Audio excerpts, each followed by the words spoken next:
Here with head coach Ashley Wade, and coach did a little bit of a lineup switch today, adjustment. Seemed to pay it off, moving Cassidy up in the order. Yeah, I just wanted to switch things up a little bit and looked at who had been successful earlier in the weekend against Apsel because we thought we were going to see her again, and that thought was correct. So just trying to switch things up again, and it did work, and the people got on that we thought that they would get on, and so unfortunately just weren't able to push a few more runs across, but was really proud of the offense and the outing that they had today with how many runners they got on, how much pressure they put on the defense, but unfortunately we're only able to knock across the one run. Kerrigan Ewers got the start, looked really good 2 times through the order, only surrendered up 2 runs. Just what'd you like from your pitcher and going with Kerrigan this third game? Yeah, I thought she did a really good job, and so she hasn't been somebody that we've started really yet in conference play a ton, and so just wanted to give her the opportunity there and thought just to switch things up because they had already seen Kara and Emily. But she did a really great job with the outing and did exactly what we wanted her to, and we kind of thought we were going to use a few pitchers just to try to come out with this last win here. But Kerrigan did a great job in the start for us. A lot of offense on from both teams today. It just seemed like they did a little bit better job at getting that extra hit to kind of keep the line moving more than the Seahawks did.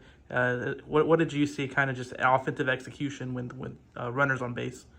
Yeah, out of them, I mean, they did a good job when they got runners on of pushing them in, and I think they just didn't really do too much with it. They didn't have the big hits, they didn't have the huge doubles or triples or anything like that. It was more so just the little bloops that landed in front or just the singles that just barely got through the infield. So unfortunately, that was on their side, that wasn't on ours, but really proud of, how often our hitters got on base, and especially Morgan Britt had a great weekend this weekend, so it was great to see her have a good weekend even though the results didn't come on the winning side for us. You have another road midweek at North Carolina on Wednesday before coming back here to host Charleston next weekend. Just kind of thoughts on the week ahead.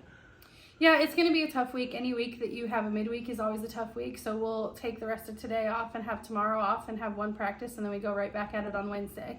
So thankfully are able to be home so we can be back here on Thursday for practice before we take the field again on Friday. But it's going to be a tough week from a recovery standpoint, but North Carolina has had a really good year so far this year, so it's going to be a true test for us and give us a little bit of a challenge. But what I've told our team is that whatever happened has happened, and all we can do is just focus on the games and series that we have ahead, and that we're still in a good spot. We still are right where we want to be at the top of the conference, and so just because we're at second doesn't mean that we can't bump back up to first place.